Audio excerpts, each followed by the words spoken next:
The stagecoach rattled into Bentonville, Arkansas on a scorching July afternoon in 1876, carrying a woman who had learned the hard way that hope was a luxury she could no longer afford.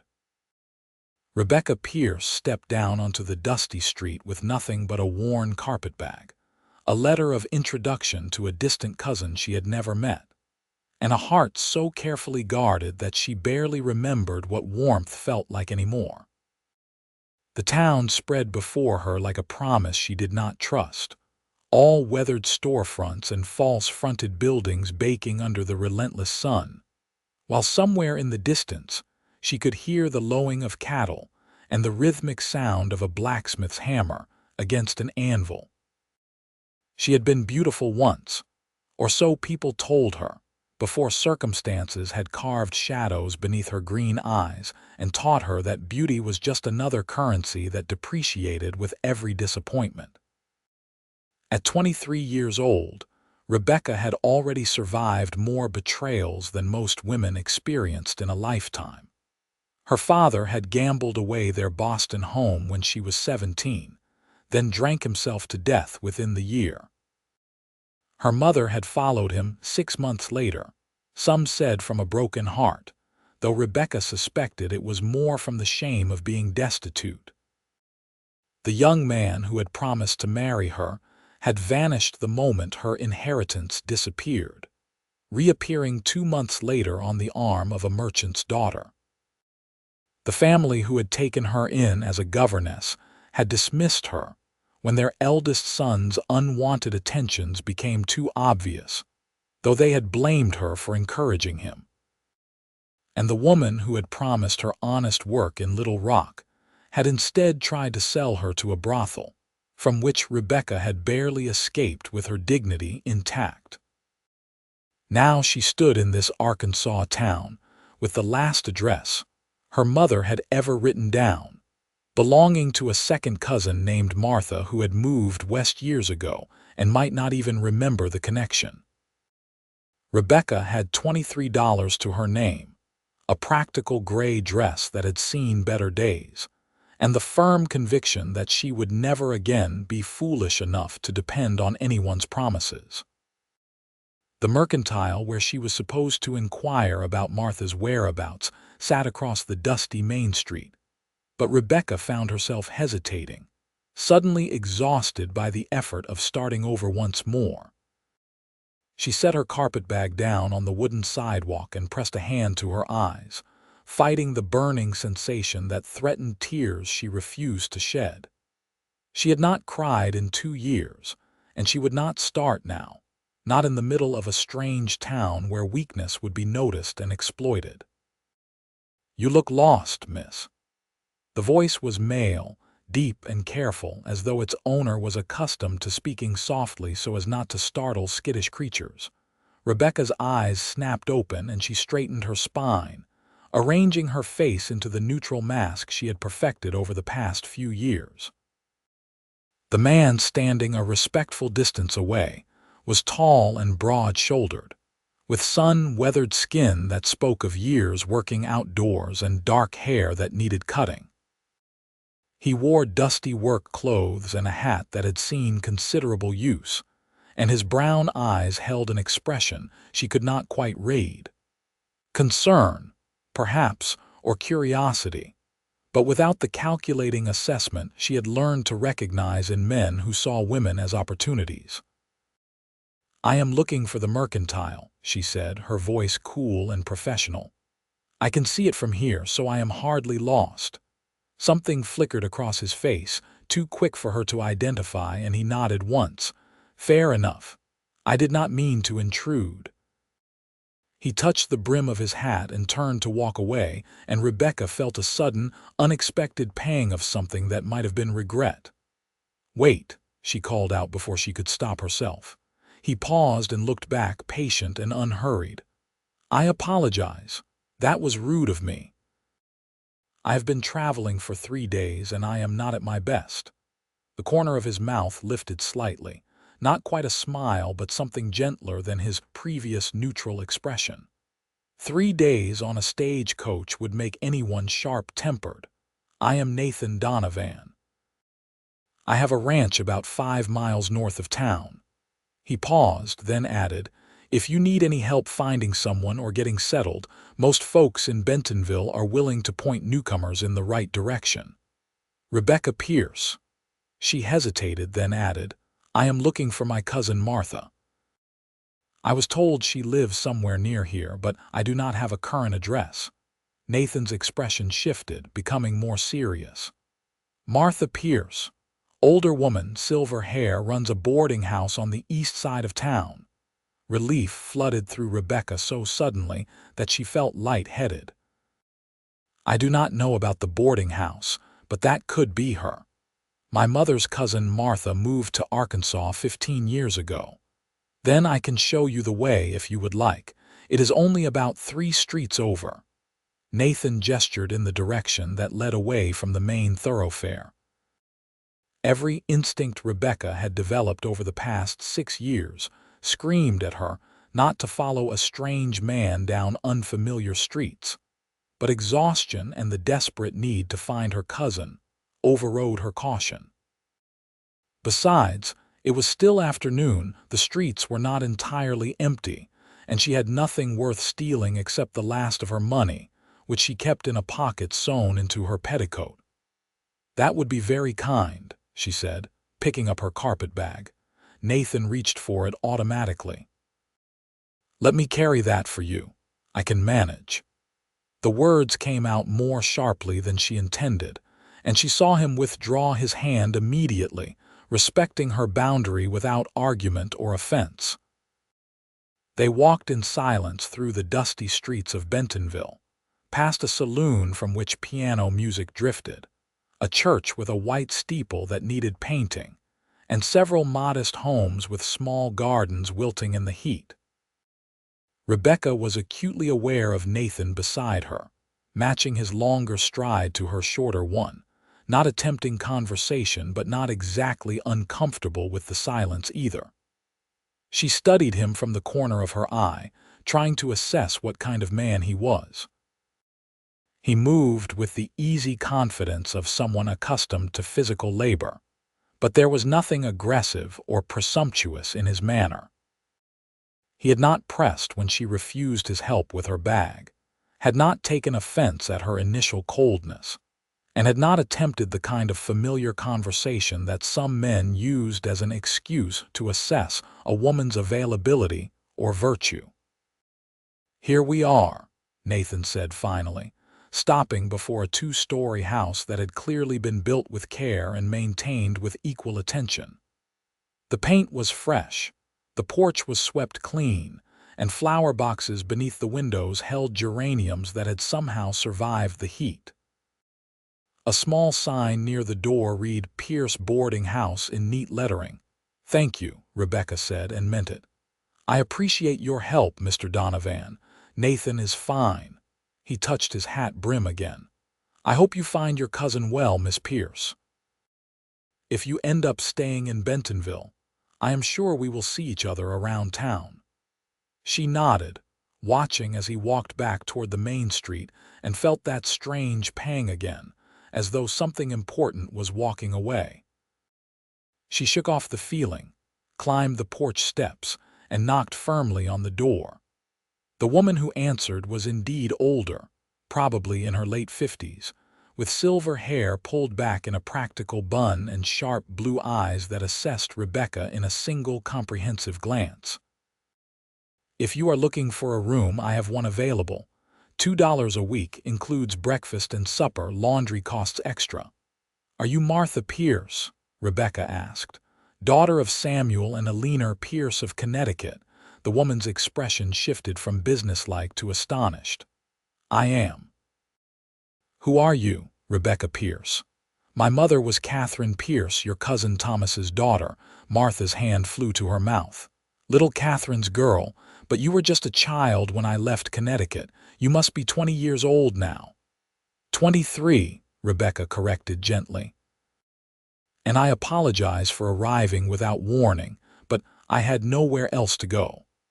My mother passed away 5 years ago, and I have been working where I could since then, but circumstances became difficult. I found your address in my mother's papers and hoped you might remember the connection." Martha's eyes softened with sympathy and something that might have been recognition of shared female experience. "Come in, child. Come in and tell me what happened. You look half dead on your feet." The interior of the boarding house was as well maintained as the exterior, clean and comfortable without being fancy. Martha led Rebecca to a small sitting room and insisted she sit down before disappearing to fetch tea and cold cornbread with butter. When she returned, Rebecca found herself telling an abbreviated version of the past 6 years, editing out the worst details, but providing enough information that Martha could understand why a young woman would travel alone to Arkansas to seek help from a cousin she had never met. Martha listened without interrupting, her face growing graver with each revelation. When Rebecca finished, the older woman reached across and squeezed her hand firmly. "You have had a terrible time of it, and I am sorry no one in the family stepped up to help you properly. But you are here now, and you are family, so we will figure this out together. I have a small room on the 2nd floor that you can have. I will not charge you rent while you look for work, though I would appreciate help with the cooking and cleaning when you are able." The relief was so intense that Rebecca felt her carefully maintained composure crack slightly. "I can pay something. I have a little money saved." "Keep your savings," Martha said firmly. "You might need them."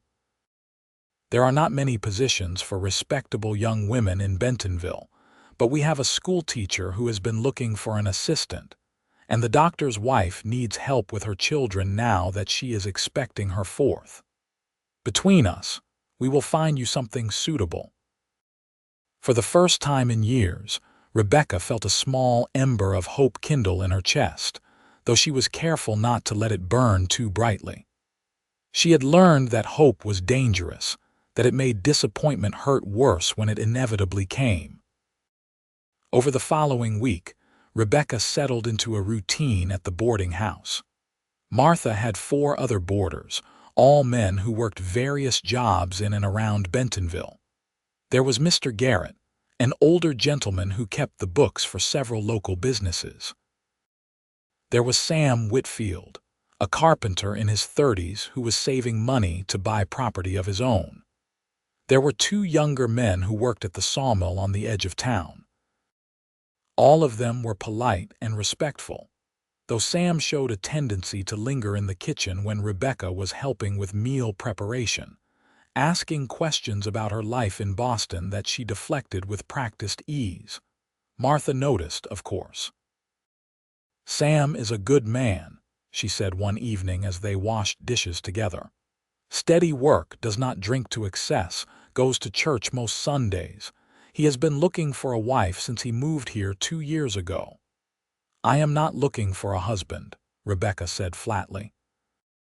"I have seen enough of marriage and courtship to know that it rarely ends well for the woman involved." Martha was quiet for a moment, her hands stilling in the soapy water. "Someone hurt you badly." "Several someones," Rebecca corrected, "and I learned from the experience. I will support myself from now on, and I will never again put my future in someone else's hands. That is a lonely way to live, child. Loneliness is safer than disappointment." Martha sighed but did not argue, and Rebecca appreciated that more than she could say. She had grown tired of people telling her that she just needed to trust again, to open her heart again, to give people another chance. Trust had to be earned, and so far, no one had proven themselves worthy of the risk. The schoolteacher position fell through when the teacher decided to hire her niece instead, but the doctor's wife, Sarah Chen, took Rebecca on immediately. Sarah was a competent, no-nonsense woman in her early 30s who had married Dr. James Chen, despite the raised eyebrows that had accompanied their mixed-race union. She needed help managing her 3 energetic children while also dealing with the exhaustion of her pregnancy, and Rebecca found that she enjoyed the work more than she had expected. The children were 8, 6, and 4, old enough to be interesting but young enough to still approach the world with uncomplicated enthusiasm. They did not judge her reserve or question her boundaries. They simply accepted her presence and gradually warmed to her calm, patient manner. It was while walking the children home from a trip to the mercantile, 2 weeks after her arrival, that Rebecca encountered Nathan Donovan again. He was loading supplies into a wagon, his shirt sleeves rolled up against the heat, and he looked up as the children called out greetings. "Mr. Donovan." "Mr. Donovan, did you bring any horses to town today?" Nathan smiled, a genuine expression that transformed his usually serious face. "Not today, Tommy, just picking up supplies. How is your mother doing?" "She is tired all the time," 6-year-old Lily announced with the brutal honesty of childhood. "But Miss Rebecca helps us so Mama can rest." Nathan's gaze shifted to Rebecca, and she saw recognition flicker across his features. "Miss Pierce. I am glad to see you found your cousin and are settling in, Mr. Donovan." She nodded politely, one hand resting on little Annie's shoulder to keep the 4-year-old from wandering into the street. "Yes, thank you again for your help that first day. Are you working for the Chens now?" He finished tying down a bag of flour and brushed his hands off on his pants. "I am helping Mrs. Chen with the children, yes." Tommy, who had clearly decided that adult conversation was boring, tugged on Nathan's sleeve. "Can we come visit your ranch again soon? I want to see if that colt has gotten bigger." "You are welcome anytime your parents say it is all right," Nathan said easily. "Though the colt is about the same size as last month, these things take time."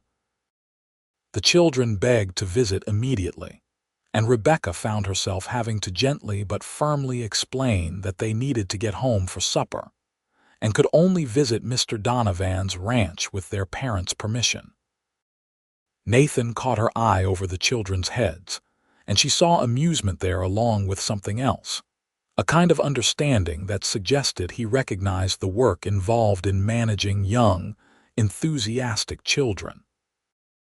"They are good kids," he said once the children had been distracted by a dog wandering past. "Sarah and James are lucky to have someone reliable helping them." "I am lucky to have the work," Rebecca corrected. "Jobs for single women are not exactly abundant."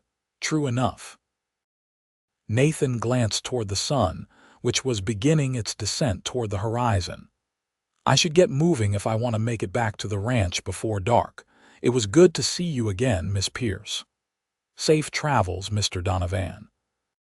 She watched him climb onto the wagon seat and gather the reins, noting the efficient economy of his movements, the way the horses responded immediately to his commands. Then she turned her attention back to the children and ushered them toward home, firmly ignoring the small part of her mind that wanted to ask more questions about the lonely rancher who had been kind to her without expecting anything in return. That evening, after the children were fed and Rebecca had returned to the boarding house, Martha mentioned that Nathan Donovan had lost his wife 3 years earlier. "Terrible tragedy," she said, shaking her head as she rolled out dough for the next morning's biscuits. Emily was 7 months pregnant with their first child when she caught a fever, lost both of them within a week. Nathan shut himself away for months afterward. Some people thought he might sell the ranch and leave Bentonville entirely, but he stayed. Works from dawn to dusk, keeps to himself mostly. Goes to church but does not socialize much. It is a shame.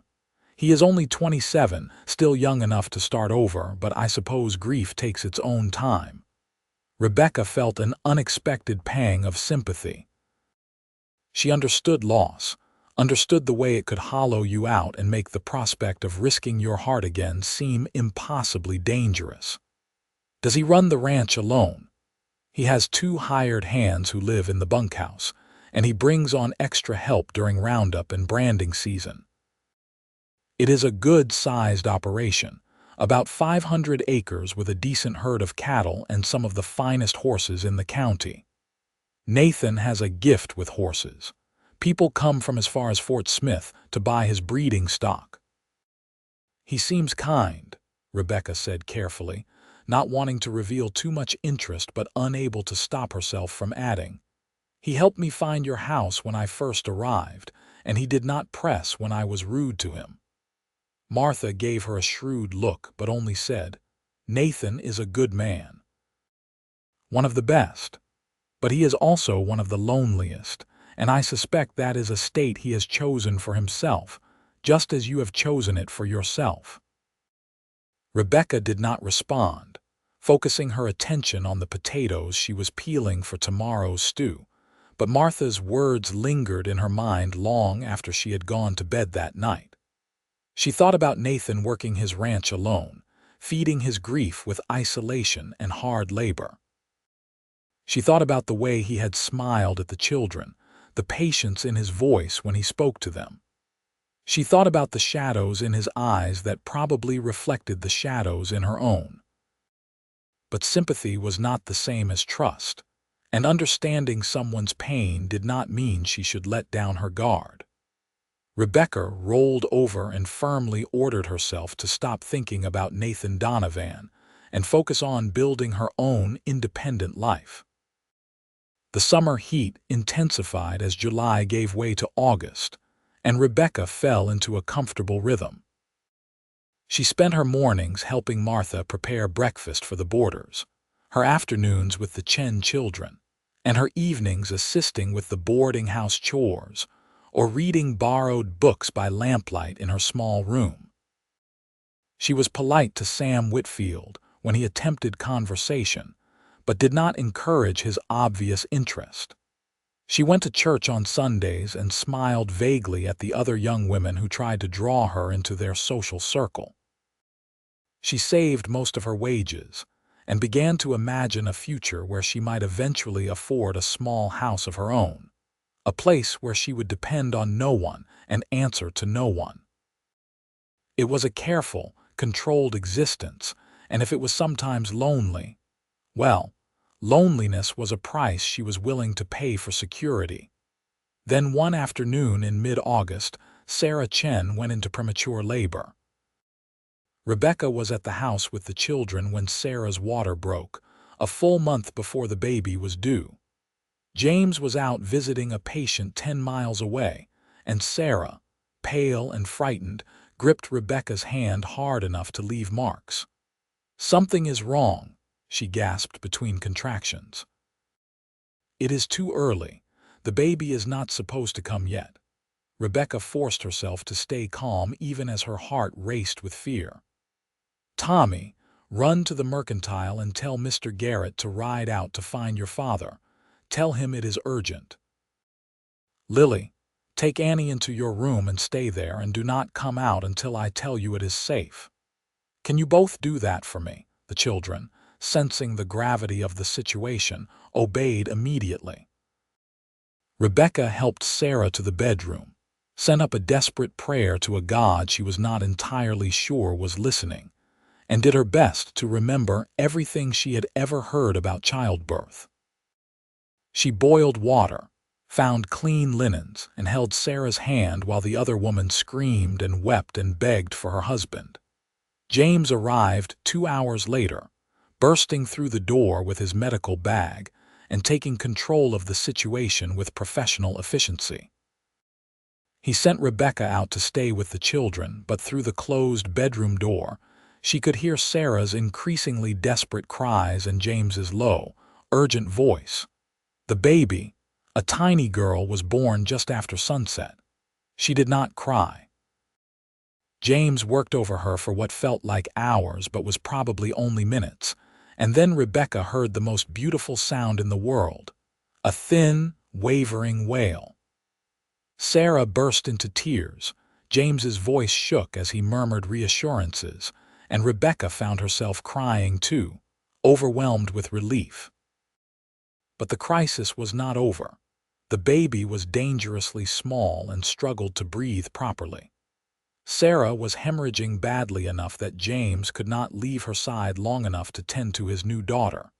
He called Rebecca back into the bedroom, his face drawn with exhaustion and fear. "I need you to keep the baby warm and try to get her to nurse if you can. She needs to eat, but Sarah is too weak right now. If you can just keep her stable until Sarah is strong enough, that would give me time to focus on stopping this bleeding." Rebecca had never held a newborn before, much less one so small and fragile. But she took the tiny bundle carefully and cradled her against her chest, marveling at the translucent quality of the baby's skin, the miniature perfection of her fingers. The infant mewed like a kitten, her eyes squeezed shut, and Rebecca felt something crack open in her chest, some protective wall she had not even known she was maintaining. "Hello, little one," she whispered. "You hold on, do you hear me? You are stronger than you look, I can tell." She spent the next several hours in the rocking chair beside Sarah's bed, keeping the baby warm and trying to coax her to take milk from a cloth soaked in sugar water, when it became clear that Sarah was too weak to nurse. James worked with grim determination, and gradually, slowly, Sarah's bleeding stopped. By midnight, both mother and daughter were stable, though far from safe. "Thank you," James said hoarsely when he finally allowed himself to stop for a moment. His hands were stained with blood, his face haggard with strain. "I could not have managed this without you. You saved them both." "You are the doctor," Rebecca said, but she felt warmth spread through her at his words. She had helped. She had made a difference. For once, something had turned out right because of her presence rather than going wrong. The baby, whom Sarah and James named Rose, remained fragile for weeks. Rebecca spent more time at the Chen house than at the boarding house, helping to care for the infant and manage the other children while Sarah recovered her strength. She learned to change diapers, to interpret the different cries, to function on very little sleep. She also learned what it felt like to hold a tiny life in her hands and feel responsible for its well-being. It was both terrifying and strangely wonderful.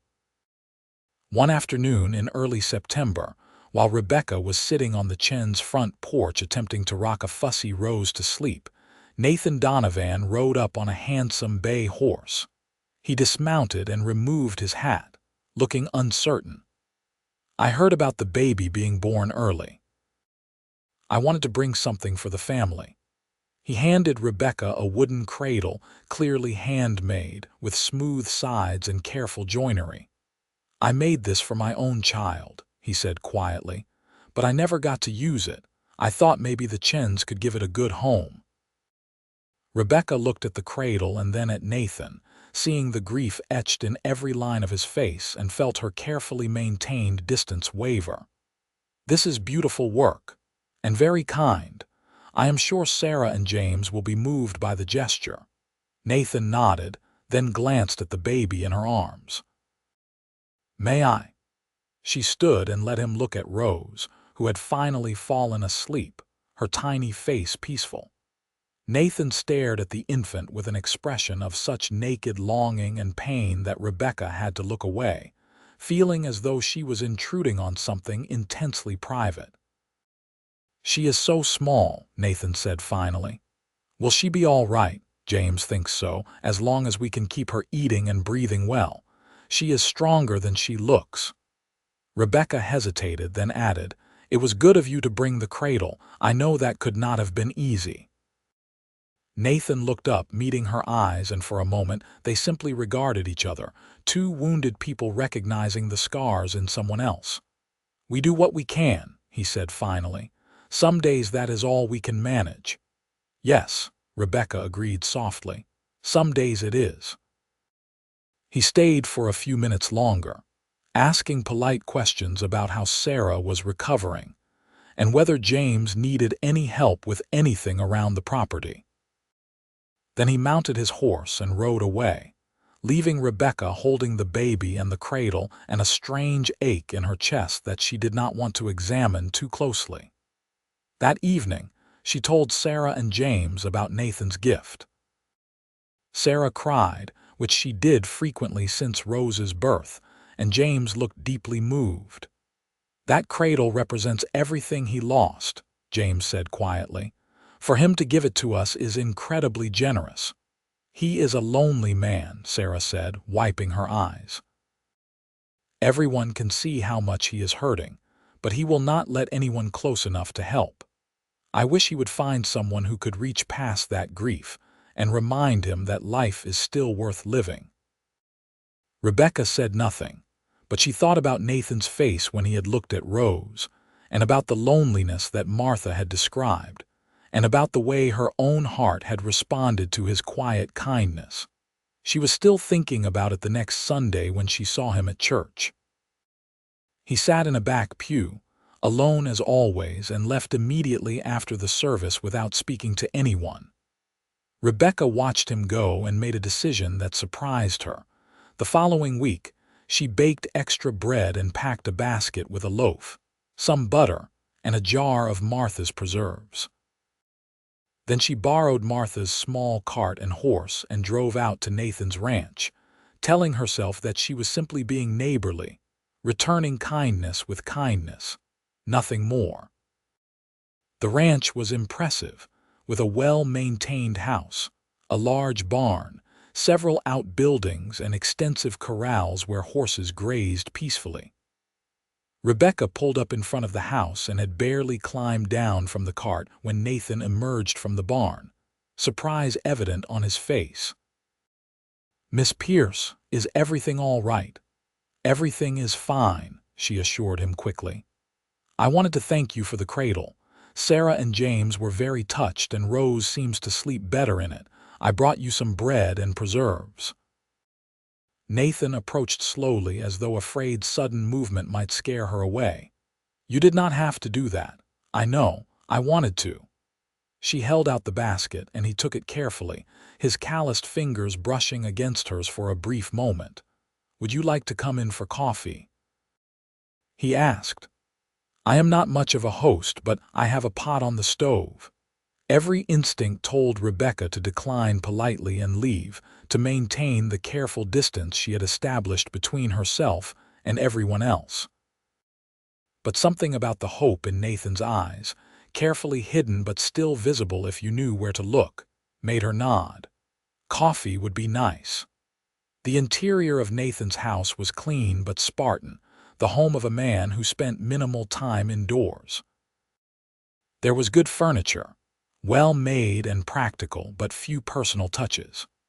No curtains on the windows, no decorations on the walls, nothing that suggested this was a home rather than simply a place to sleep between long days of work.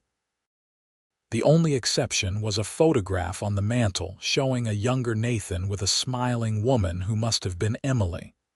They looked happy, both of them, frozen in a moment before tragedy struck. Nathan caught her looking at the photograph. "That was taken a week after our wedding.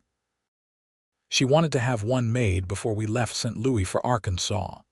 "She was beautiful," Rebecca said honestly. "I am sorry for your loss." "It was 3 years ago," Nathan said, as though that made a difference. "People keep telling me it is time to move on." "People say foolish things when they have not experienced real loss themselves," Rebecca replied. "Grief does not follow a schedule." Nathan looked at her sharply, really looked at her, and she saw understanding dawn in his eyes. "You speak from experience. I have lost people who mattered. Not in the same way you lost your wife, but loss is loss regardless of the specifics." Rebecca accepted the coffee cup he offered and wrapped her hands around it, grateful for something to do with her hands. "I suppose we both know what it feels like to have people expect us to just get over it and move forward as though nothing happened." "Yes," Nathan said quietly. He sat down across from her at the simple kitchen table. "Exactly that." They drank their coffee in companionable silence, and Rebecca found herself relaxing in a way she had not relaxed around anyone in years. There was no pressure here, no expectations, No subtle attempts to extract promises or commitments. Just two lonely people sharing space and understanding that sometimes that was enough. "Would you like to see the horses?" Nathan asked after a while. "You drove all the way out here. Seems a shame to send you back without at least showing you around." Rebecca surprised herself by agreeing. The horses were magnificent, ranging from sturdy work animals to elegant creatures with fine lines that suggested careful breeding. Nathan clearly loved the animals, his entire demeanor softening as he moved among them, offering treats and gentle words. He introduced each horse by name and personality, pointing out bloodlines and characteristics with the enthusiasm of someone discussing beloved friends. "This is Juniper," he said, stroking the nose of a gray mare with intelligent eyes. "She was Emily's horse. I cannot bring myself to sell her, even though she is just eating hay and taking up space. Emily would have wanted her to go to a good home where she would be ridden and loved, but I keep thinking maybe someday I will need her for something." Rebecca reached out tentatively and let Juniper sniff her hand.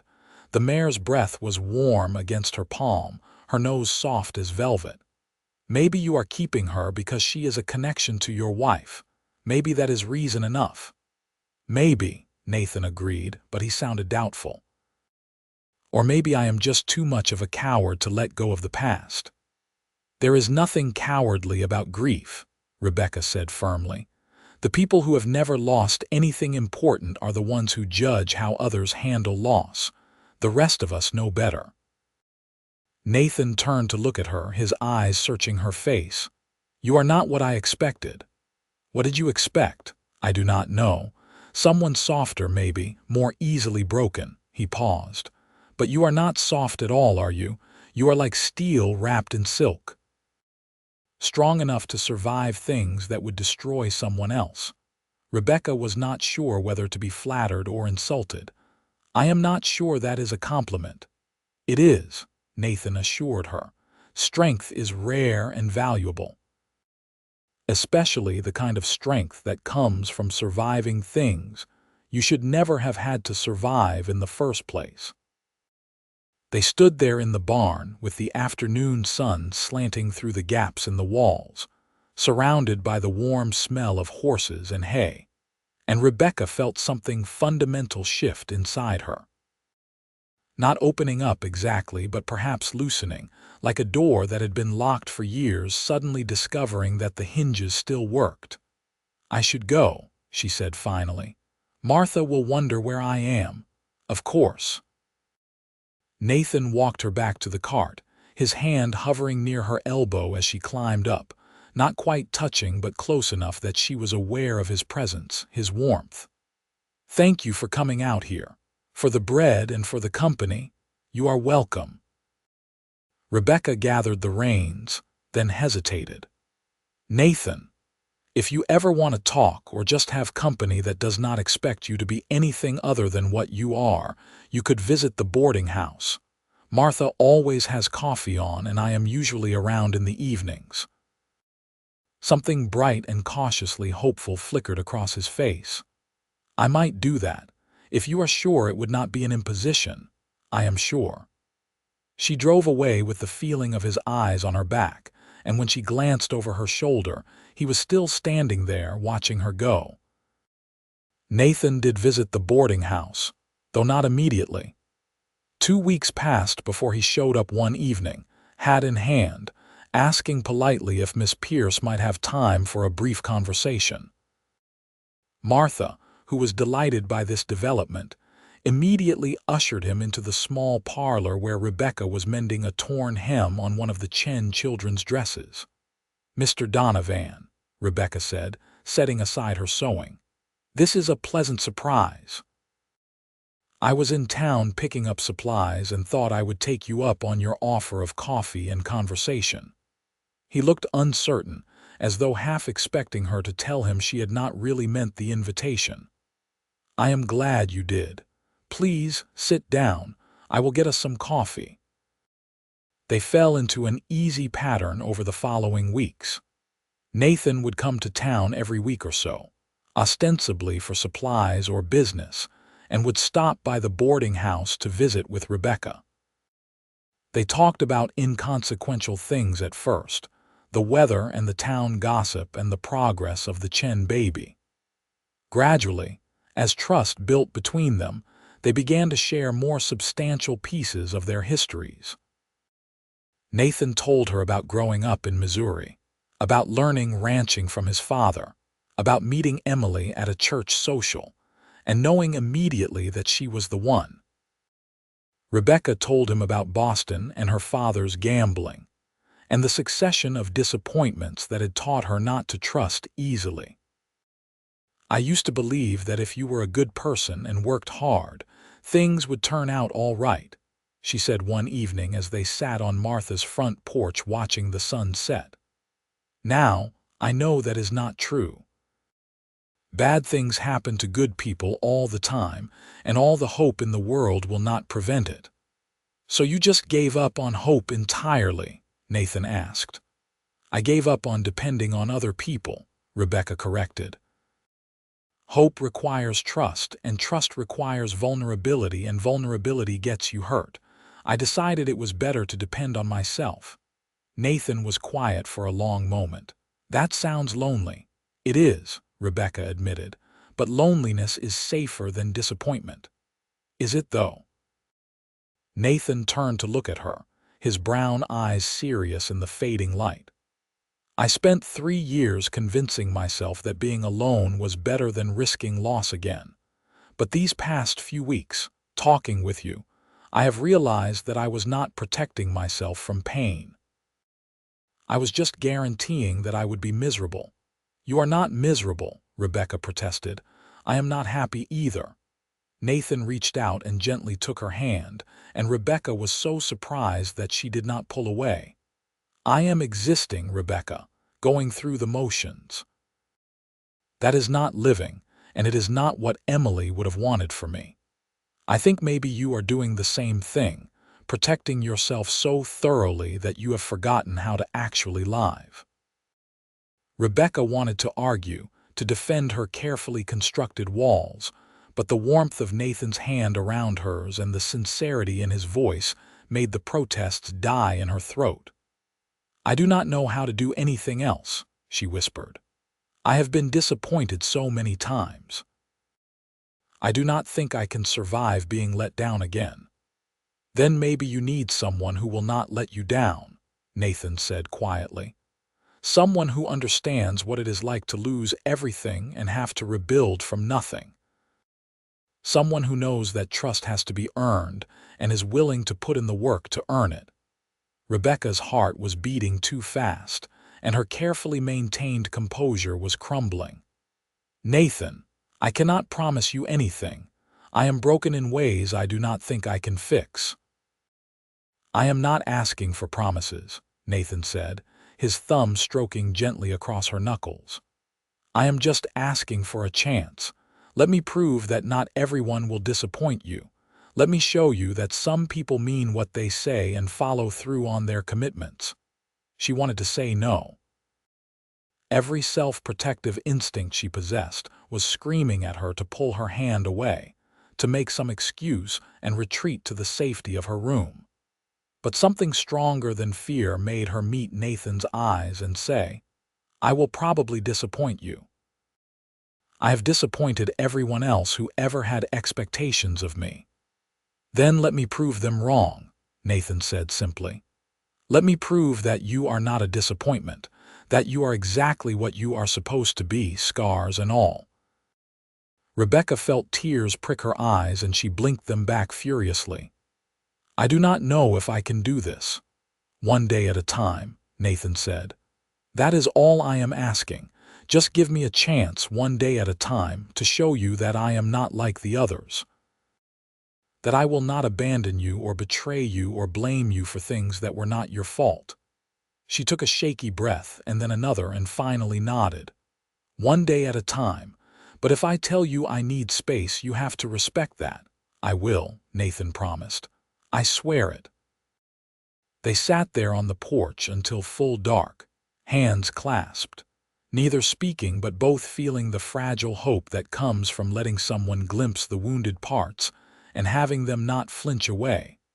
The courtship that followed was unlike anything Rebecca had experienced before.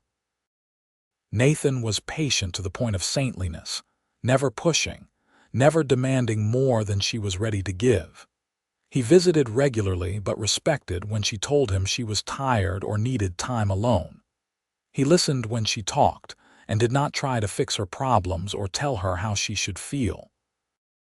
He made his intentions clear, but did not pressure her for declarations of love or promises of forever. And slowly, carefully, Rebecca found herself beginning to trust. It helped that everyone who knew Nathan vouched for his character. Martha thought he was wonderful and made no secret of her hope that Rebecca would accept his courtship. Sarah and James Chen spoke highly of his kindness and integrity. Even the other boarders, who saw how Nathan treated Rebecca, approved of the match. But it was not others' opinions that mattered to Rebecca. It was the way Nathan showed up, consistently and reliably, doing exactly what he said he would do. When he promised to visit on Wednesday, he arrived on Wednesday. When he said he would fix a loose board on Martha's porch, he showed up with tools and fixed it. When he offered to teach Rebecca to ride so she could visit his ranch more easily, he spent hours patiently teaching her until she felt confident in the saddle. He was honest about his feelings but did not try to rush her into reciprocating. He was affectionate but respectful of her boundaries, and he was vulnerable about his own fears and scars, showing her that trust was a two-way street. "I am terrified that I will fail you somehow," he admitted one October afternoon as they rode together across his property, the autumn leaves painting the landscape in shades of gold and crimson. "That I will do something wrong and you will decide I am just like all the others who hurt you." "That fear makes you different from them," Rebecca said. "The men who hurt me never worried about whether they were doing right by me. They only cared about what they could get." "What do you think I want from you?" Nathan asked curiously. Rebecca considered the question seriously. "I think you want companionship, understanding. Someone who sees the worst parts of you and does not run away. Someone who knows what grief tastes like and does not expect you to be over it." "Yes," Nathan agreed. "All of that. But also, Rebecca, I want to make you happy. I want to see you smile without that shadow behind your eyes. I want you to feel safe enough to let your guard down completely. I want to give you reasons to hope again." "That is a lot of responsibility to take on," Rebecca said quietly. "Maybe, but you are worth the effort." They spent that afternoon exploring the ranch, Nathan pointing out boundaries and landmarks, explaining his plans for expansion and breeding programs. He talked about the future with enthusiasm that grew more evident the longer they spent together, and Rebecca realized that she was part of that future in his mind. Not as an abstract possibility, but as a concrete presence, someone he was already making room for in his life. It should have terrified her. Instead, it felt like coming home. As October gave way to November, Rebecca found herself spending more time at the ranch and less time worrying about what could go wrong.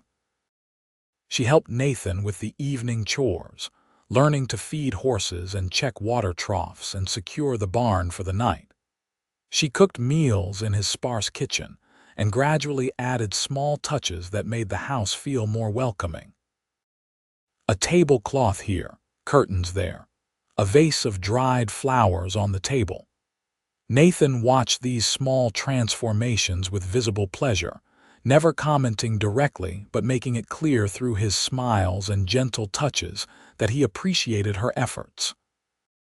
They had not discussed marriage, but it hung in the air between them, an inevitable question waiting for the right moment.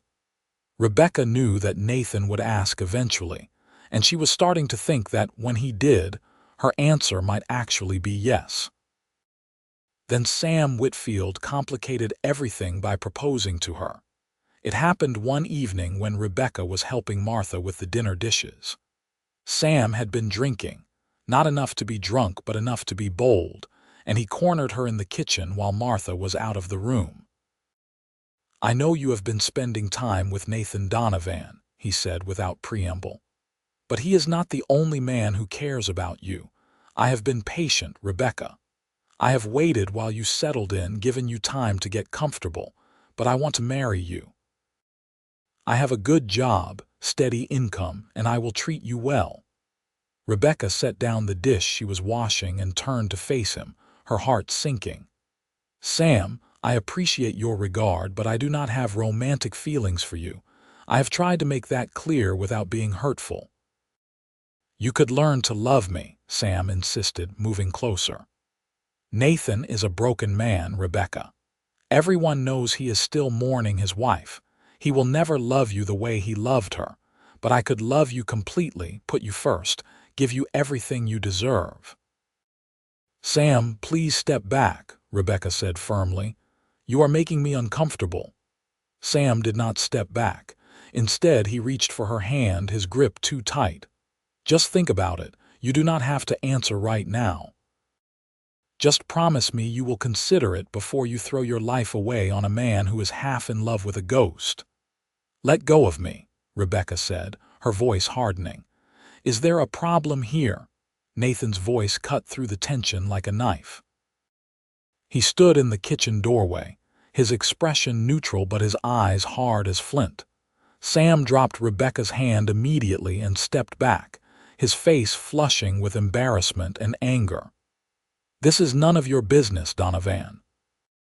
"It became my business the moment you put your hands on Rebecca after she told you to step back," Nathan said quietly. He looked past Sam to Rebecca. "Are you all right?" "I am fine," Rebecca said, though her hands were shaking. "Sam was just leaving." Sam looked between them, his jaw clenched, and then stalked out of the kitchen. They heard the front door slam a moment later. Martha hurried into the kitchen, her face concerned. "What happened?" I heard raised voices. "Sam proposed. I declined. He was not pleased about it," Rebecca said tersely. She looked at Nathan. "Thank you for intervening." "I should not have had to," Nathan said, his anger evident now that Sam was gone. "You said no, and he should have accepted that immediately. The fact that he tried to push you anyway is unacceptable." Martha sighed heavily.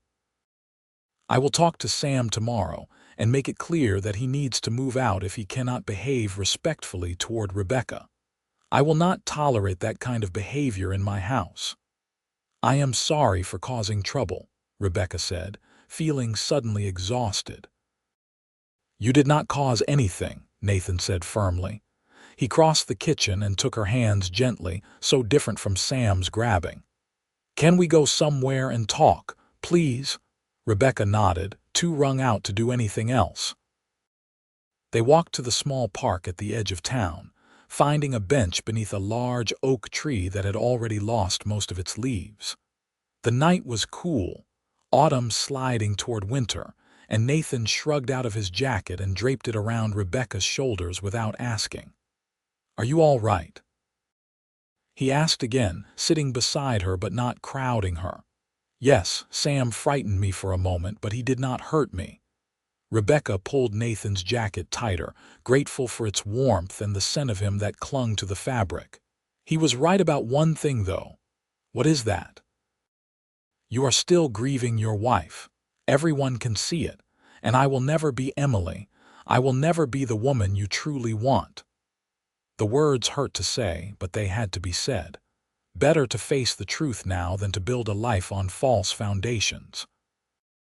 Nathan was quiet for a long moment, and Rebecca braced herself for confirmation of her fears. Instead, he took her hand and said, "You are right that I still grieve Emily. I will probably always carry some grief for her and the baby we lost. But Sam was wrong about everything else. I do not want you to be Emily, Rebecca. I want you to be yourself." "But you loved her," Rebecca said, her voice breaking slightly. "I did. I loved her very much, and if she had lived, I would have spent my entire life happy with her. Nathan shifted so he could look directly into Rebecca's eyes. But she did not live, and I have a choice now. I can spend the rest of my life alone, worshiping the memory of what I lost, or I can honor Emily by living the kind of full, meaningful life she would have wanted for me. That means opening my heart again. That means risking loss again. And yes, it means loving someone else. How can I compete with a memory? Rebecca asked desperately. How can I ever measure up to someone who has been perfected by death? You do not have to compete, Nathan said gently. Emily was real, which means she was flawed like everyone else. I loved her, but our relationship was not perfect. We had disagreements and frustrations and moments when we drove each other crazy.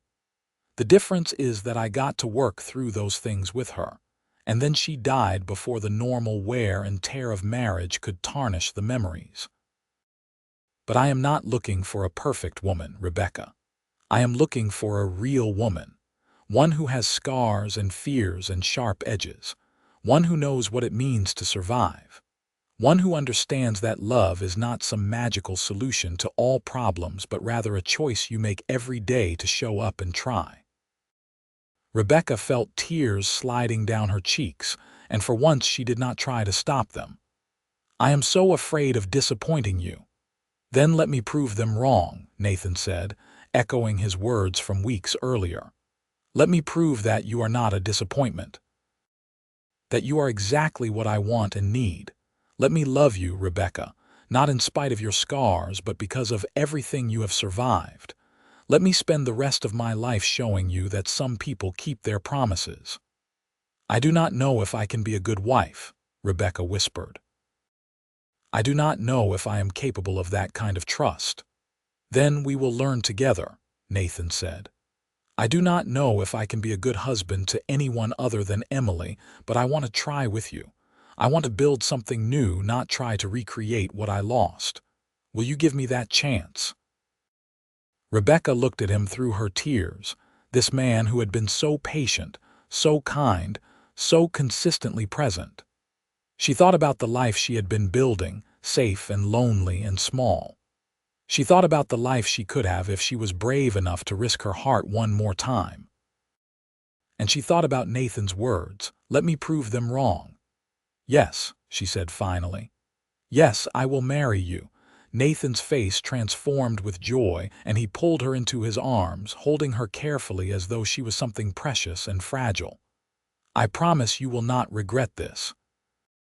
I promise I will spend every day earning your trust.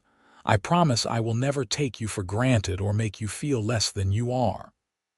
Those are big promises, Rebecca said, her voice muffled against his chest. Then it is a good thing I have a lifetime to keep them. They sat there beneath the oak tree until the cold drove them back to the boarding house, where Martha took one look at their joined hands and radiant faces and burst into happy tears. The news spread quickly through Bentonville, and the general reaction was overwhelmingly positive. Sarah Chen cried and hugged Rebecca tightly, telling her that she deserved every happiness. James clapped Nathan on the shoulder and said he was a lucky man. The pastor agreed to perform the ceremony, and various women in town volunteered to help with preparations. Only Sam remained bitter, moving out of the boarding house the next day without saying goodbye. Rebecca felt badly about hurting him, but Nathan reminded her that Sam's wounded pride was his own problem to manage, not hers to fix. They decided on a small wedding in late November, giving themselves just enough time to make necessary arrangements without dragging things out. Rebecca had no family to invite except Martha, and Nathan's family was all back in Missouri and could not make the journey on such short notice. They were married in the church on a cold Sunday afternoon, with Martha and the Chens serving as witnesses and a handful of town residents in attendance. Rebecca wore a simple blue dress that Martha had helped her sew, and Nathan wore his best suit with a new shirt for the occasion. When the pastor asked if they would take each other as husband and wife, Rebecca looked into Nathan's steady brown eyes and said, "I will," without hesitation, feeling the rightness of it settle into her bones. Nathan slipped a gold ring onto her finger, his hand steady and sure, and promised to love and cherish her all the days of his life. When the pastor pronounced them married, Nathan kissed her gently, sweetly, a promise rather than a demand. They held a modest reception at the boarding house, with food and cake that Martha had prepared and music provided by one of the boarders who played fiddle. It was simple and unpretentious and absolutely perfect. As evening fell, Nathan drove Rebecca out to the ranch that was now her home, helping her down from the wagon with careful hands. She felt nervous suddenly, aware that they were truly alone together for the first time and that she was committing to a level of intimacy and vulnerability that terrified her. Nathan must have sensed her anxiety because he said quietly, "We do not have to do anything you are not ready for. We have the rest of our lives. There is no rush." Rebecca looked at her husband, this good man who had promised to prove everyone wrong, and felt something break free inside her chest. "I am ready," she said. "I am still afraid, but I am ready to try." "Then we will try together," Nathan said, and led her inside to begin their married life. The early weeks of marriage were an adjustment for both of them. Rebecca had to learn to share space with someone else, to account for another person's preferences and rhythms. She had to learn that Nathan meant it when he said he would help with household tasks, that he did not expect her to serve him like a maid. She had to learn to accept affection without flinching, to trust that when Nathan touched her it was because he wanted to, not because he expected something in return. Nathan had to learn to live with someone again after 3 years of solitude. He had to remember to communicate his plans rather than just disappearing to work for 14 hours at a stretch. He had to adjust to having someone care about whether he came home for meals or remembered to eat. He had to learn Rebecca's moods and boundaries, to read the small signals that indicated when she needed closeness and when she needed space. They had disagreements, of course. Rebecca's fear of dependence sometimes manifested as prickly independence that frustrated Nathan's efforts to help her. Nathan's tendency toward silent brooding sometimes left Rebecca feeling shut out and uncertain. But they had both lived through enough pain to understand that disagreements did not mean failure, and they worked through their issues with honesty and patience. Gradually, carefully, they built a life together. Rebecca added more touches to the house, transforming it from a bachelor's dwelling into a home. Nathan taught her more about ranching, letting her help with the horses and including her in decisions about the operation. They established routines and inside jokes and small traditions. They learned each other's bodies and histories and dreams.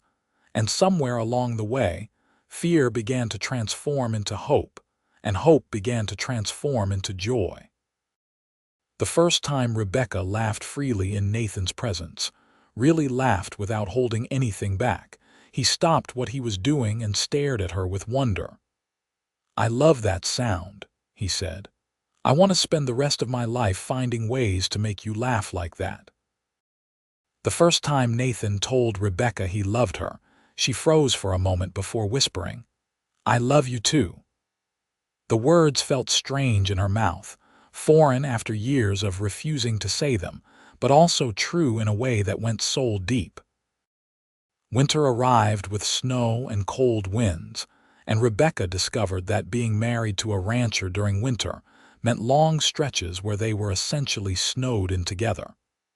She had worried that the forced proximity might feel suffocating, but instead, she found it comforting. They spent evenings by the fire, Nathan repairing tack while Rebecca sewed or read aloud from books borrowed from the small town library. They cooked meals together, played cards, talked about everything and nothing.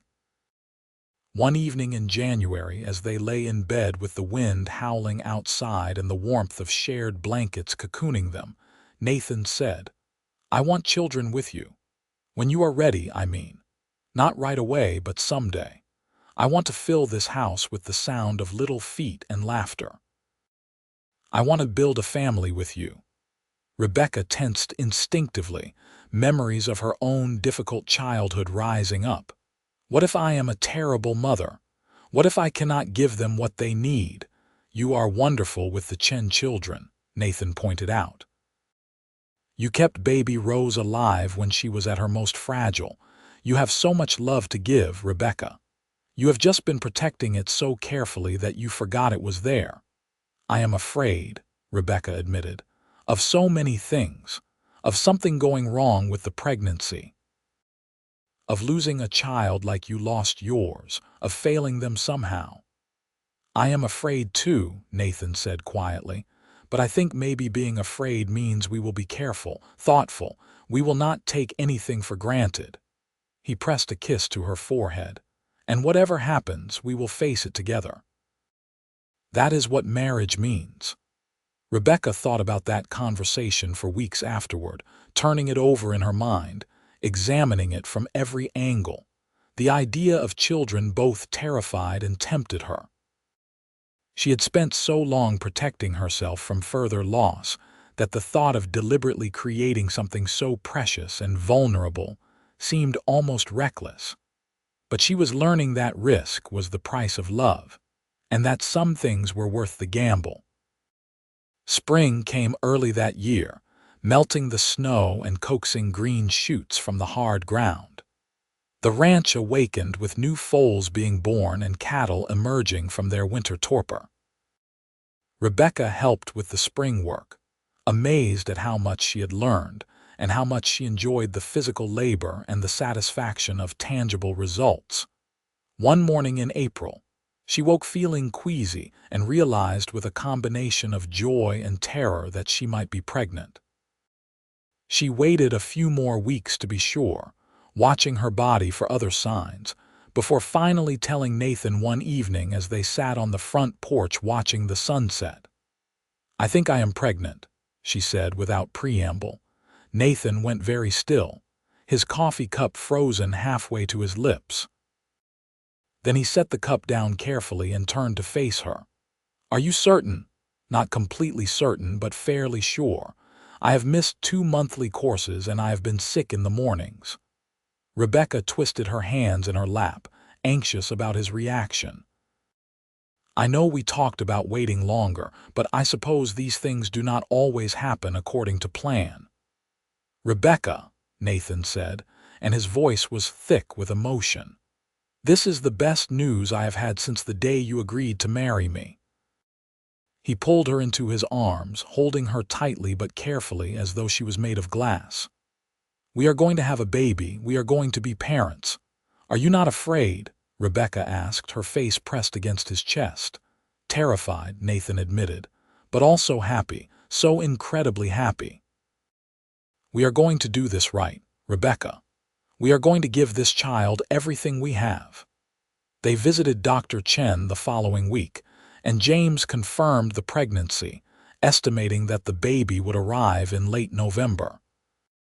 He also assured them that Rebecca was healthy, and there was no reason to expect complications, though he cautioned them that nothing in childbirth was guaranteed. The months of pregnancy passed in a strange mixture of excitement and anxiety.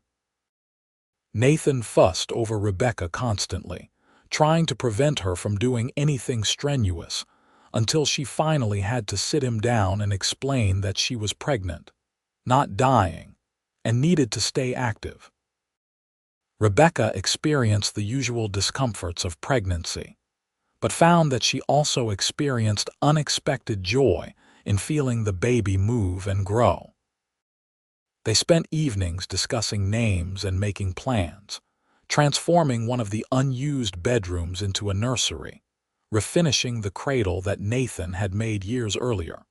Sarah Chen threw a small party for Rebecca in October, inviting several of the town women who had become friends. They brought gifts and advice and stories about their own experiences with childbirth, some reassuring and others decidedly not. Rebecca appreciated the gesture even as she felt overwhelmed by the reality of what was coming. "You will be fine," Sarah assured her as the party wound down. "You are one of the strongest women I know, and you have Nathan supporting you every step of the way. That makes all the difference." Nathan's hired hands, Frank and Tom, built an addition onto the house so there would be more room for the coming child and any future siblings. The ranch was doing well, with several successful sales of horses and cattle providing financial security. Everything seemed to be falling into place, and Rebecca found herself daring to believe that maybe, just maybe, things would work out. The baby came on a cold November night, 3 days after their first wedding anniversary. Rebecca's labor was long and difficult, lasting nearly 18 hours, and there were moments when both she and Nathan were terrified that they would lose either mother or child or both. But Dr. Chen was skilled and patient, and with Sarah assisting, they guided Rebecca through the ordeal. When the baby finally emerged, red-faced and screaming lustily, James announced, "You have a son. A healthy, strong son." Nathan, who had been white-faced with fear, burst into tears. Rebecca, exhausted beyond measure, held out her arms for the baby and felt a wave of love so intense it was almost painful. This tiny person, with his shock of dark hair and his father's nose, was theirs. They had created him together, and he was perfect. "Hello, little one," Rebecca whispered, the same words she had said to baby Rose over a year ago. "You are so loved already, so incredibly loved." They named him Thomas, after Rebecca's grandfather, with the middle name James in honor of the doctor who had safely delivered both Thomas and little Rose. Nathan held his son with shaking hands, tears streaming down his face, and Rebecca knew that he was thinking about the child he had lost, but also celebrating the child he now held. "Thank you," Nathan said, looking at Rebecca with such love that she felt her heart might burst. "Thank you for trusting me enough to build this life together. Thank you for giving me another chance at happiness." "Thank you for proving them wrong," Rebecca replied softly, "for showing me that not everyone disappoints, that some promises are kept." "Always," Nathan vowed. "I will always keep my promises to you." The weeks following Thomas's birth were exhausting and wonderful in equal measure. The baby had healthy lungs and made sure everyone knew when he was hungry or uncomfortable. Rebecca learned to function on very little sleep, and Nathan took on as much of the household work as possible so she could focus on feeding and caring for their son. Frank and Tom were quietly thrilled about the baby, offering awkward congratulations and volunteering to take on extra work so Nathan could spend time with his new family. Sarah Chen visited regularly, bringing meals and advice and reassurance that the exhaustion would eventually improve. Little Rose, now a thriving toddler, was fascinated by baby Thomas and wanted to help with everything. Though her help mostly consisted of singing off-key songs and offering him her toys. Christmas that year was magical in a way Rebecca had not experienced since early childhood. They decorated the house with pine boughs and candles, and Nathan surprised her with a rocking chair he had made specifically for nursing the baby. On Christmas morning, she sat in that chair with Thomas in her arms and Nathan beside them, and felt a peace she had never thought possible. "I never imagined this," she said softly. "A year ago, I was convinced that love was just another word for disappointment, that trust was foolish and vulnerability was dangerous, but you have proven me wrong about all of it." "We proved each other wrong," Nathan corrected, his hand resting gently on Thomas's tiny back. "You showed me that it was possible to love again, that opening my heart did not mean betraying Emily's memory. You showed me that life could be full and meaningful even after devastating loss." "I am glad I said yes," Rebecca said. "That day in November when you asked me to marry you, I was terrified, but I am so glad I found the courage to say yes." "So am I," Nathan said, leaning over to kiss her softly. "So am I." The years that followed were not without challenges. Ranching was hard work, subject to the whims of weather and market prices, and the thousand small disasters that could befall livestock and land. They had lean years when money was tight, and they worried about making ends meet. They had sick animals and broken equipment, and the constant physical demands of maintaining the property. Thomas grew from an infant into a rambunctious toddler who wanted to follow his father everywhere and had no sense of danger. Rebecca had to learn to balance her natural protectiveness with the reality that children needed freedom to explore and learn. Nathan had to learn to discipline their son without being too harsh or too lenient. When Thomas was 2 years old, Rebecca became pregnant again. This time she was less anxious, more confident in her body's ability to carry and deliver a healthy child. Their daughter, Emily Catherine, was born in spring just as the world was blooming back to life. Nathan wept when Rebecca told him they were naming the baby after his first wife, understanding the gesture for what it was. An acknowledgement that the past was part of who they were, not something to be erased or forgotten. Emily was a calm baby, so different from her brother's energetic infancy that Rebecca sometimes worried there was something wrong. But Dr. Chen assured her that all babies were different, and Emily was simply blessed with a peaceful temperament. Thomas adored his little sister, wanting to help with everything and constantly bringing her toys and treasures he found around the ranch. Watching her son with his sister, Rebecca felt her heart expand in ways she had not known were possible. This was what she had been denying herself all those years. She had kept everyone at arm's length. The messy, complicated, absolutely essential business of loving people and letting them love her in return. 2 years after Emily's birth, Rebecca found herself pregnant once more. This pregnancy was harder on her body, and the birth was complicated by the baby's size, but with Dr. Chen's help, she delivered a healthy boy they named Michael. With 3 children under the age of 6, life at the ranch became chaotic in the best possible way. The house was always full of noise and activity, and Rebecca and Nathan often fell into bed exhausted at the end of each day. But they were happy. Deeply, fundamentally happy in a way that neither of them had thought possible during those lonely years before they found each other. On their 10th anniversary, Nathan surprised Rebecca with a trip to Little Rock, arranging for Sarah and James to watch the children for 3 days so they could have time alone together.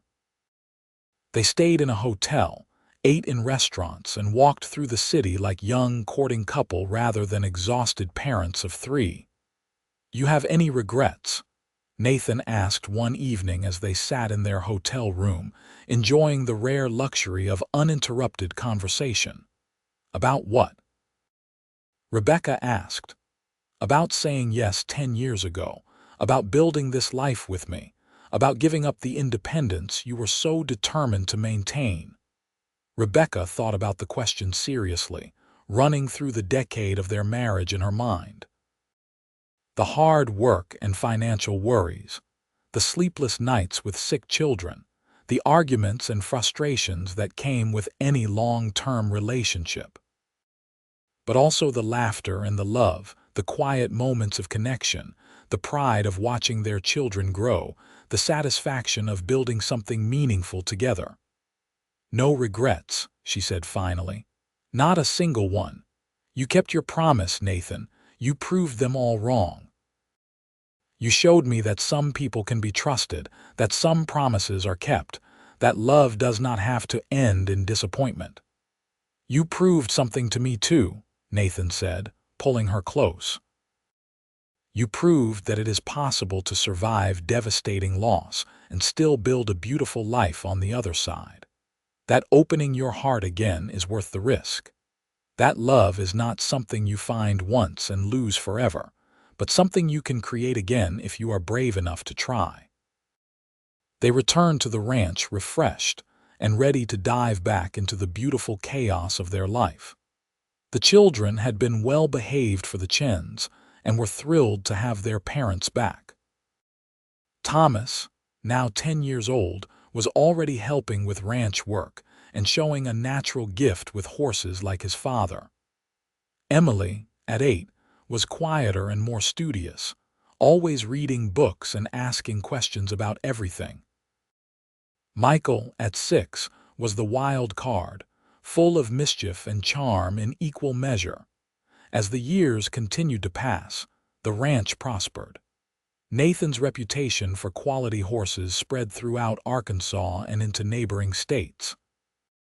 They were able to expand their holdings, purchasing adjacent land and increasing their herds. They hired more help, taking some of the physical burden off Nathan and giving him more time with his family. Rebecca became known in Bentonville as someone who could be counted on in a crisis. She helped other mothers with difficult pregnancies and births, drawing on her own experiences and the knowledge she had gained helping Dr. Chen. She took in several young women over the years who needed refuge from bad situations, giving them the help and support she wished someone had given her in her early 20s. And she maintained her friendship with Martha, who eventually retired from running the boarding house and moved into a small cottage on the Donovan ranch so she could be close to her adopted family. Thomas grew into a young man who was the image of his father, inheriting Nathan's patience with animals and Rebecca's careful approach to trust. Emily developed a passion for teaching and began helping the local school teacher with younger students. Michael remained the family jokester, keeping everyone laughing with his antics and somehow managing to charm his way out of most trouble. On their 20th anniversary, Nathan built a new house for them, larger and more comfortable than the original ranch house, but still practical and unpretentious. The old house became quarters for their hired hands, and the new house became the center of family gatherings and celebrations. Rebecca stood in the doorway of their new home one evening, watching Nathan play with their grandchildren in the yard.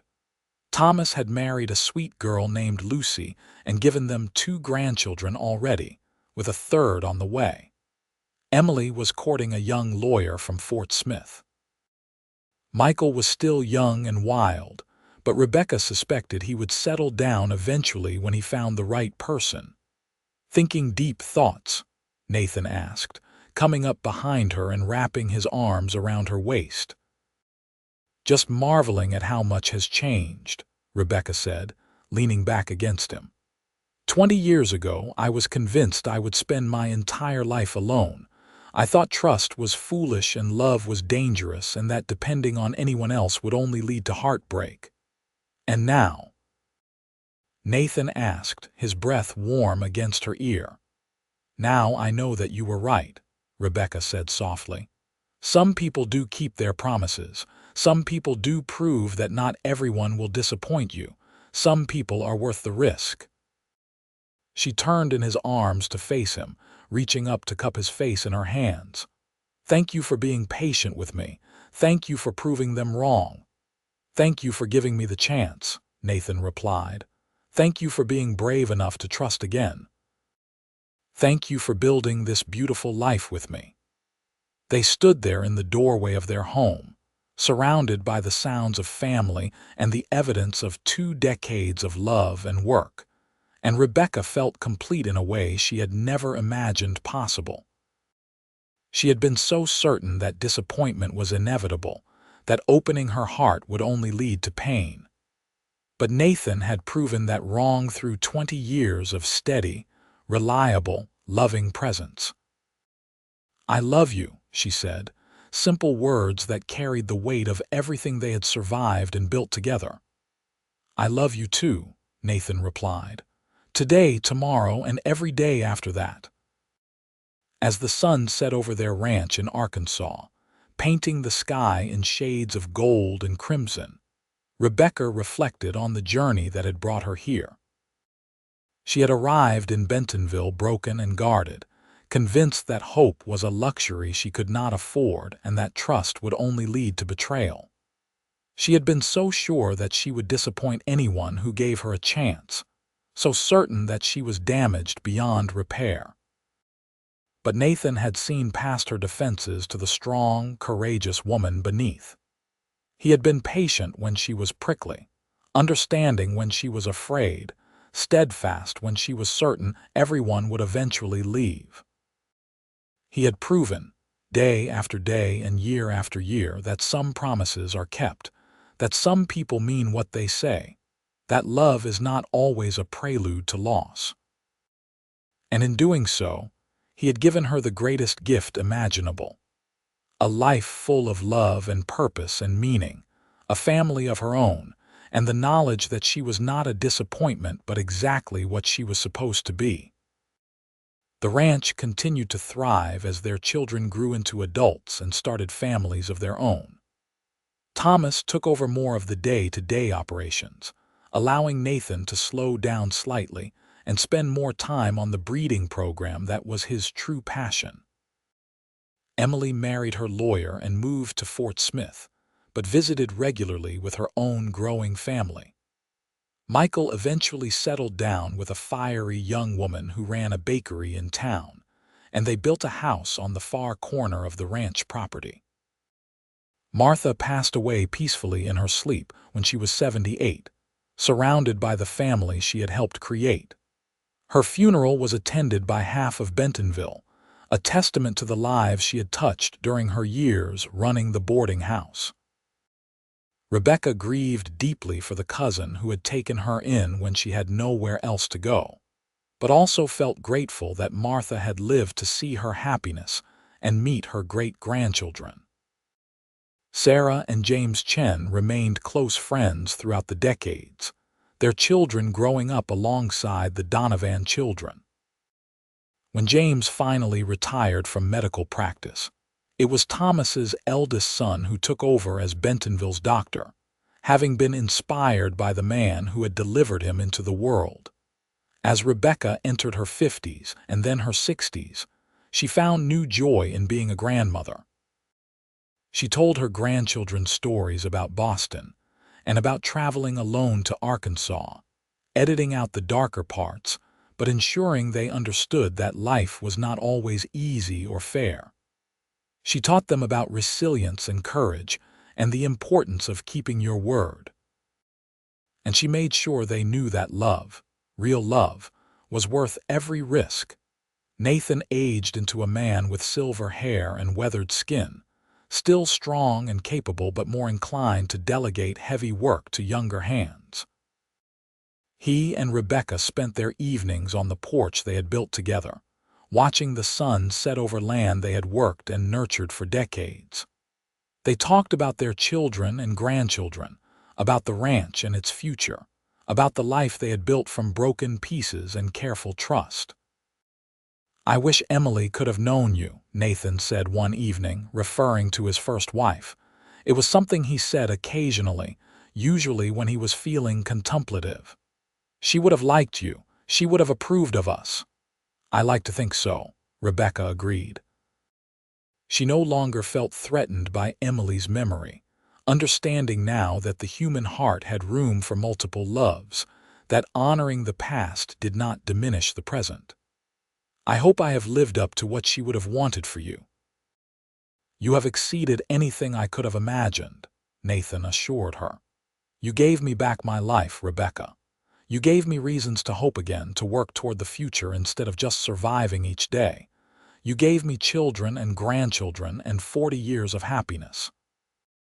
"How could anyone ask for more than that? Only 40 years, Rebecca teased gently. "I am planning on at least another 20. "Then another 20 it is," Nathan agreed, taking her hand as they rocked gently in their chairs, watching their latest grandchild chase chickens in the yard. They did indeed have more years together, blessed with good health and the satisfaction of seeing their legacy continue through their children and grandchildren.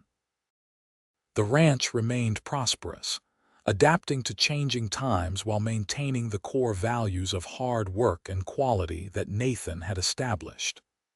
The Donovan name became synonymous with integrity in Bentonville and beyond. When Rebecca was 71 and Nathan was 75, they celebrated their 50th wedding anniversary with a massive gathering that included children, grandchildren, great-grandchildren, and half the town of Bentonville. There was music and food and stories shared about 5 decades of love and partnership. Thomas gave a toast that left everyone misty-eyed, talking about how his parents had shown him what real love looked like, how it was built on trust and respect, and the daily choice to show up for each other. "They taught us that love is not just a feeling," Thomas said, raising his glass. "It is a commitment. It is keeping your promises even when it is hard. It is proving day after day that you are worthy of trust. It is choosing hope over fear, connection over isolation, vulnerability over self-protection." They built their marriage on the bedrock of honesty and patience, and it has stood for 50 years because they both understood that love is something you do, not just something you feel.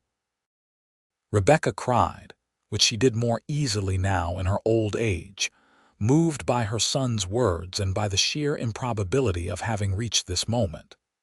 50 years married to a man who had never once broken a promise to her, who had proven year after year that he meant what he said. 50 years of building a life together, of raising children, of weathering storms both literal and metaphorical. 50 years of love that had started with 2 broken people daring to trust again. Nathan pulled her close and whispered in her ear, "I told you I would prove them wrong. I told you that you would not disappoint me, that I would spend my life showing you that trust was worth the risk. Did I keep my promise?" "You did," Rebecca whispered back. "You absolutely did." They danced that evening, slowly and carefully, with Nathan supporting most of Rebecca's weight because her knees were not what they used to be. But they danced, surrounded by their family and friends, celebrating 5 decades of a love that had transformed them both from lonely, wounded souls into partners who had created something beautiful and lasting. The years continued to pass, bringing the inevitable changes that come with age. Nathan's mobility decreased as arthritis set in, and Rebecca developed a heart condition that required medication and rest. They moved into a smaller house that Thomas had built for them near the main ranch house, close enough that family could check on them easily but private enough that they maintained their independence. They spent their final years much as they had spent their middle years, together, talking and planning and remembering. They watched their great-grandchildren grow, marveling at how many lives had sprung from that first decision to trust, to take a risk, to believe that maybe not everyone would disappoint. Nathan passed away first, in his sleep at the age of 82, with Rebecca holding his hand. His last words were, "I love you. Thank you for saying yes." Rebecca grieved but also felt grateful that they had been given so many years together, so many opportunities to prove that love could endure.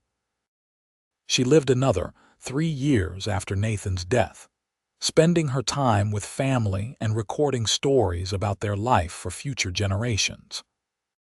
She wanted her descendants to know where they came from, to understand that the ranch and the family they enjoyed had been built on the foundation of 2 people who had been brave enough to trust when every instinct told them to protect themselves. On a warm spring evening, surrounded by children and grandchildren and great-grandchildren, Rebecca Pierce Donovan closed her eyes and went to join her husband, secure in the knowledge that their love story had been real and true and lasting. She had arrived in Bentonville broken and guarded, convinced she would only disappoint anyone who gave her a chance. And she left it loved and cherished, having proven through 60 years of life in Arkansas that some people are worth trusting, some promises are worth believing, and some loves are worth every risk. The ranch continued for generations after them, the Donovan name still respected throughout Arkansas. But more than land or reputation, what Nathan and Rebecca left behind was a legacy of love built on the bedrock of trust, proof that even the most wounded hearts can heal if someone is patient enough to prove them wrong about disappointment. Their story became family legend, told and retold to remind each new generation that love is always worth the risk, that trust can be rebuilt, and that sometimes the loneliest people find the deepest happiness when they finally let someone prove that not everyone will disappoint you. In the small cemetery outside Bentonville, their graves sit side by side beneath an oak tree, the simple headstones bearing their names and a single inscription chosen by their children.